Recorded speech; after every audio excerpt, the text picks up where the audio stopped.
Hey there, and welcome to Tickles Talks. This is where I'm going to talk about the Dungeons & Dragons world that I have been crafting for the last decade or so, how I run things in it, details about it, maybe even sometimes the games that have been run in it already, and how they went and what happened.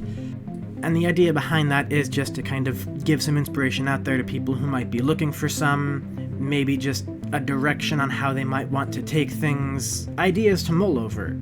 Or maybe just get excited with you guys and see who might want to get excited with me about what's going on with all of it.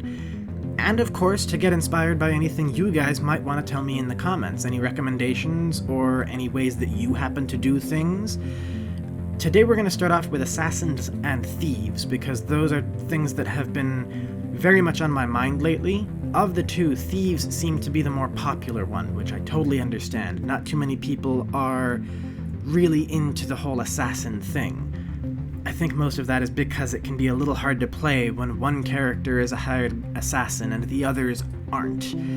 So we're going to start off with Thieves. The role of a thief in a party for my world tends to be the guy who finds the jobs that need to be done if they're kind of hard up on money or in general looking for something to do. He doesn't always tell them why they're doing what they're doing, and they don't, in my experience, tend to really ask. But that's kind of what he is there for, is, say you're at a tavern and the Adventurers Guild is eating up all of the quests that are actually, posted. So your rogue goes off into the distance and he comes back and says, hey, I've got a job. He might be a member of a Thieves Guild, he might be his own person that knows the cant between thieves and is able to find a way to get a job for you. If he is a member of a Thieves Guild, the way that I've seen this explained, that I very much agree with, and the way that I tend to run it, is that there isn't a singular Thieves Guild. They all operate kind of in contest with each other. Dale Kingsmill goes on a long amount of detail in the Thieves Cant that I don't think I'm quite able to go into that much depth on it myself, but I'll do what I can. She has an amazing video that I'm going to link below. The way that I have done my Thieves Cant is I based it on the real world gypsy communication. As she says in her video, it came from gypsies. And so did the hobo marks. So those are very useful things for thieves. They were kind of designed for the criminal underworld. I found a large list of outdated gypsy communications, and I used that for most of what I have for the non-verbal cant. So, for example, if you have someone who does counterfeiting, they'll have 2 earrings on their left ear, or someone who is an assassin will wear something, usually like a choker or a necklace, something that kind of covers up their neck, or someone who is an informant will have 2 nose piercings somewhere.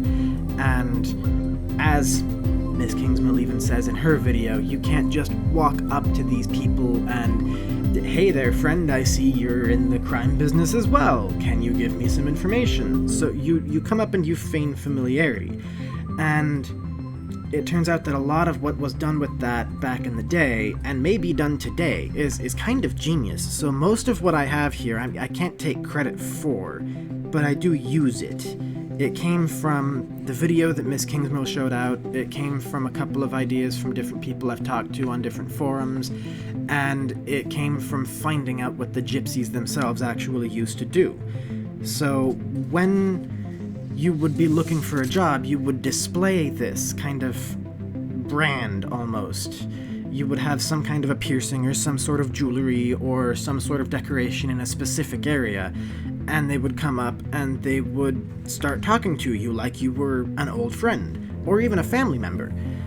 So they would come up and they would pretend to know you, you would pretend to know them back if you were actually up for the job, or a job at least. And the way that ends up going is, if you are going to take the job, you talk about their family's well-being, and that will indicate the level of difficulty in the job, which turns out to be something that was a real thing in gypsy culture as well as in criminal culture. Again, I don't know if it still is. Don't go looking for it. Don't go trying to get into the criminal underworld. But what this was people who would talk about the health of a friend or relative that they would both pretend to know. And, the more healthy they are, the easier the job should be. And then after that, you would talk about the age of a close relative, usually a child or a sibling, and the age would give you a good figure of how much this job would pay. And you would negotiate by kind of trying to figure out their age together, almost. Like, they would tell you the age, and that would be their initial offer. And if that wasn't okay with you, you might try to say what age you thought that family member was, or you might bring up a different family member with an age in mind. It doesn't really matter who you're talking about because they don't exist. What matters is the number that comes up. So if they say, oh, my daughter's turning 7 tomorrow, they're offering 7 of something. It might even be multiplied by 10 or 100 or anything. But it tells you an idea of what kind of thing you can expect. And from there, if that's not okay and you don't want to seem suspicious, you might talk about, like, yeah, I heard she had an older brother. Wasn't he about 10? And now that's you giving your counteroffer.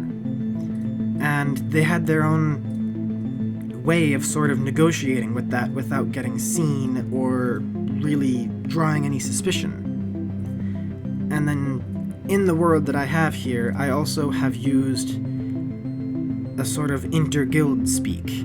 So they've got certain keywords, like guards are dogs, the guard captain is a court jester, anyone who's a noble is a high horse. It's all stuff that's kind of poking at them. And then you have stuff that's like, if you're calling someone a brother, they're a fellow thief or a sister. And if you're calling them a son or a daughter, they're your teammate.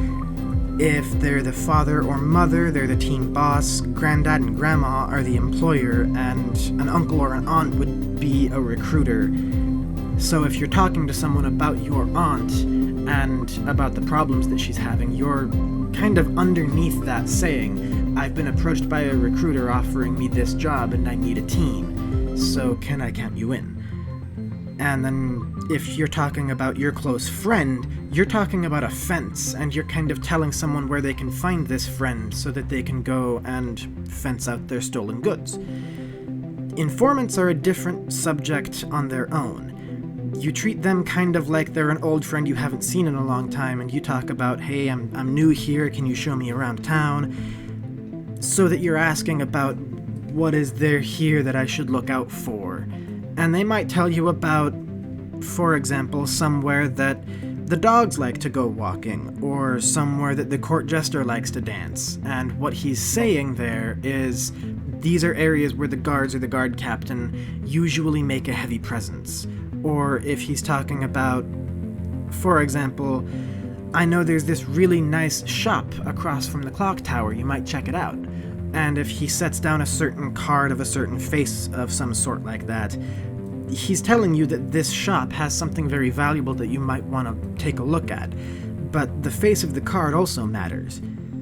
And I found out this is also where it turns out poker seems to have come from. There's some conjecture on that. No one seems to really agree, but I think it's a really neat idea for thieves using poker to communicate, and it kind of makes sense because you flip over that first card before you even actually start playing, and the person who's dealing is always the first person to put down a bet. So it's kind of like them putting down the bet is them telling you, this is my price for this information, and then you put that bet back down as a way of agreeing, okay, this is the payment, and then they, using their sleight of hand, will put down a specific card face. So if what they're talking about is this shop across from the clock tower, and they put down, say, a club, it doesn't matter what number or face it is, but it's a club's card. What that club's card is telling you is that this place, while it may have something valuable inside, is very heavily guarded. Or if they're talking about somewhere that seems to be inconsequential, but they put down any kind of a heart's face, they're telling you that this is a place where you can practice your various crafts, so that you can hone yourself as a thief. And then there is making a request. So when you have very little time, you kind of make it almost urgent. Like if you're running from the guards, you would pretend to be very relieved to see someone. Like, oh, I'm glad you're okay. I haven't seen you in a while. I got worried. That would be kind of like, hey, there's guards after me. Can you give me a place to hide? Or, I'm a little lost. Can you help me find my friend's place? You're asking for somewhere to sell stolen goods. Or, if you're any greeting that indicates a long span of time, you're saying guards are getting close, we need to lay low. And if you approach one of them with, hey brother, or hey sister, or anything like that, do you know which way mom and dad live? You're asking where the closest Thieves Guild or otherwise a safe location would be. And that leads me into kind of the way I run a Thieves Guild, is while there isn't a singular Thieves Guild, they will give asylum to outside members. They pride themselves on stealth, not bloodshed, so they're not going to just attack you for belonging to another guild. And they call themselves family so that they can talk to each other out there in the world without being under suspicion. They all kind of have their own passwords. Like, one of the passwords that I use is, did you see the red sun this morning? And that's them kind of using that as a way of checking to see if you are a thief. And the answer to that for this family of thieves is the only red I see is rubies. Which is indicating that you don't spill blood, you just take valuables. So it's just something to kind of check you first. And the other way that I go with things that's a little divergent from what I've seen most of the time is I couldn't resist the idea of a king of thieves. And that's for my players mostly, but also for me. So each nation that I have in this world, they have their own guild and black market, completely free to operate how they see fit.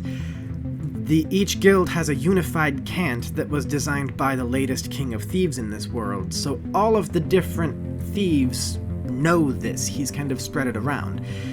And the contest for this king of thieves is kind of why I made a king of thieves. And I have yet to have someone take me up on the offer to do this, but I'm really hoping someone does, and I'm kind of waiting in anxiety for this moment.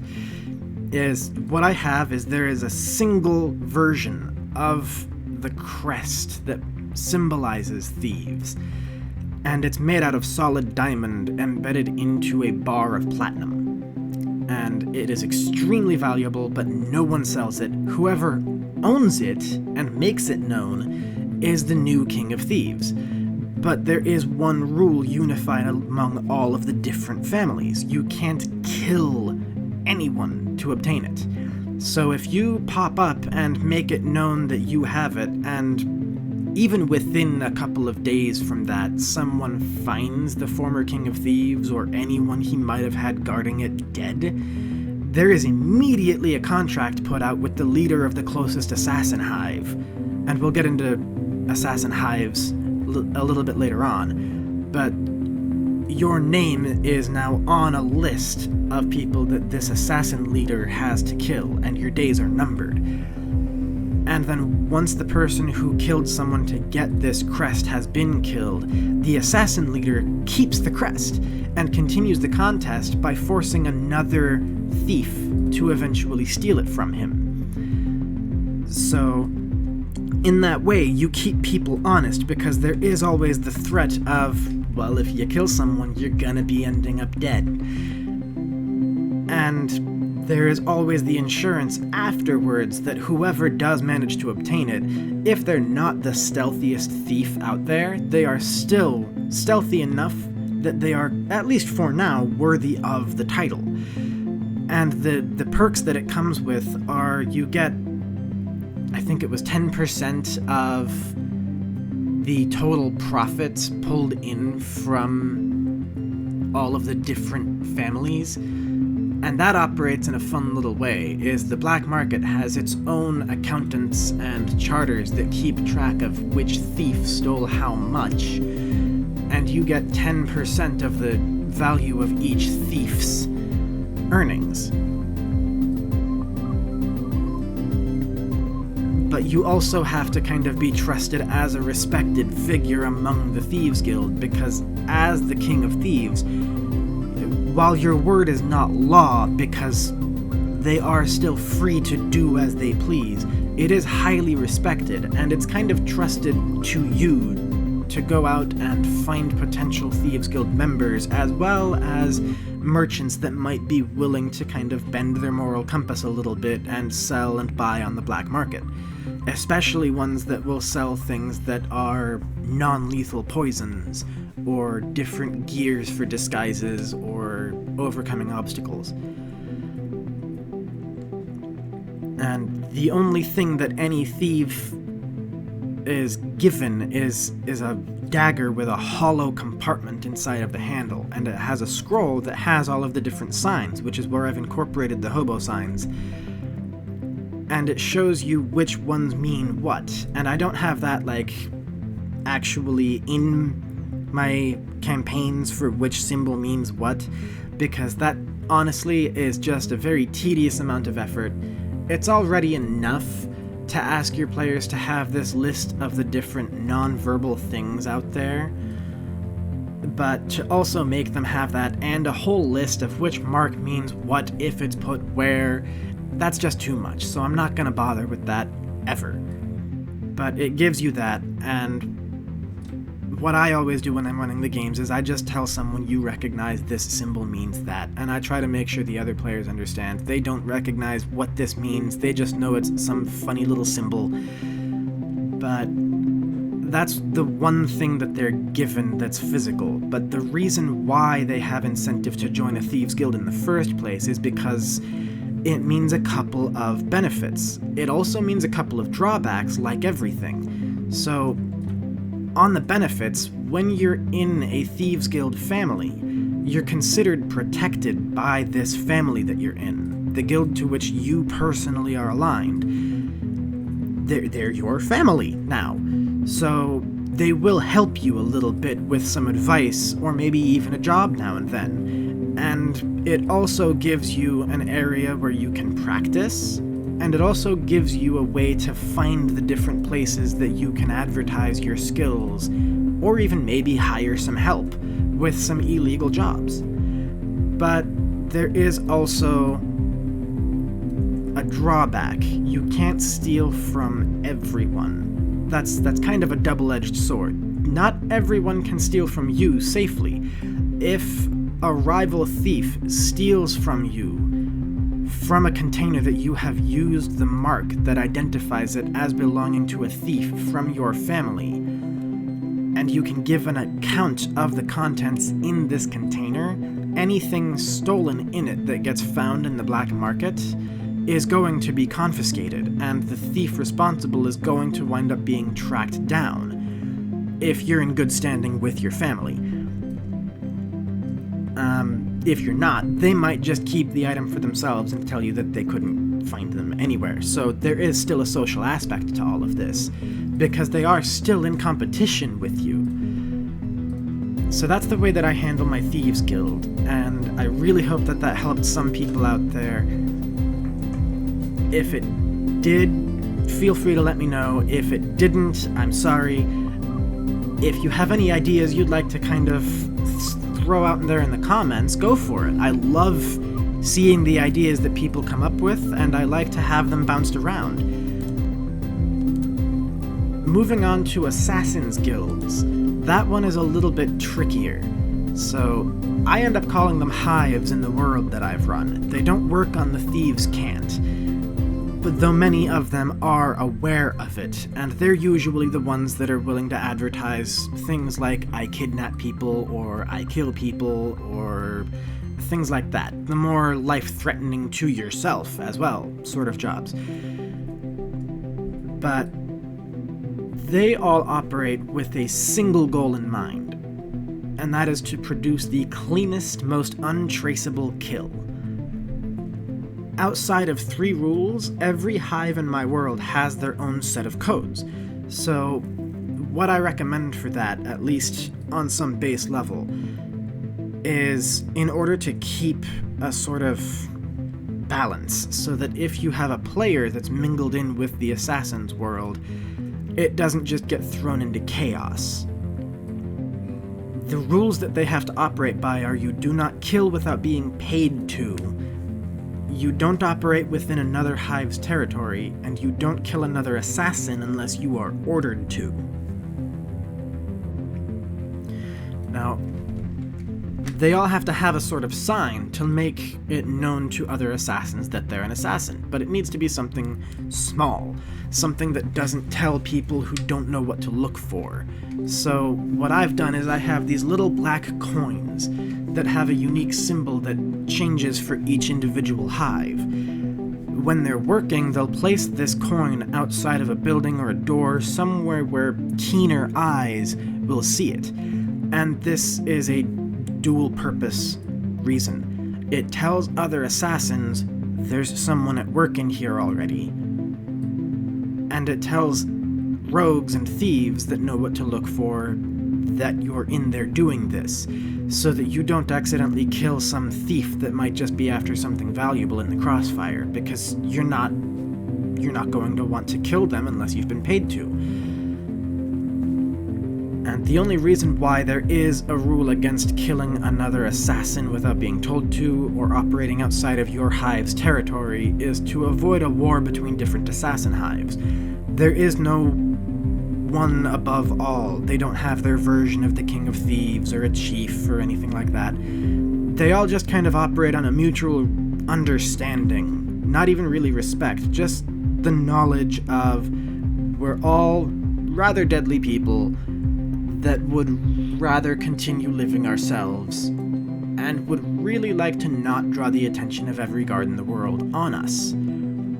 So in the history of my world, there was once a war of all of the assassin hives, which wiped out several hundred people, most of whom weren't even assassins. They were just there in the ensuing chaos, and it wiped out most of the hives that were in operation at the time. So they came up with those couple of rules to keep people from contesting territory and killing each other, so that there could be some semblance of safety, at least among the assassin hives themselves. The other sides of it are recruitment, testing, and where they are. So the different roles are rather simple. You have the leader of the hive master, and then you have the assassins. Other than that, you might have some recruits depending on which hive and how they operate themselves, or some people who are lined up to test, but that's about it. They're not really complicated, and they shouldn't be. You're just looking to build a network of people who specialize in killing for money. So the way that they do this is they might recruit members among stealthier individuals like those in the Thieves Guild that have a very flexible moral compass, that might be willing to use violence and nearly kill people in order to get the things they're after. Or they might find unusually stealthy street urchins that don't have guilt over if they've killed someone for food.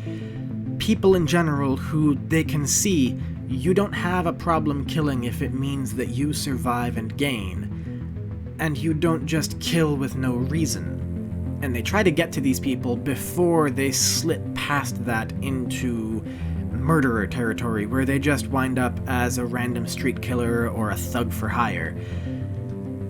And then they help them either train up, or they just give them the test, depending on the hive, if they're the ones to do that, and how that goes. They understand that if someone has operated outside of their hive's territory, he's on his own. He's chosen to lay his life down in the hands of the assassins who oversee the area he's choosing to work in. So if he's caught, he already knows himself.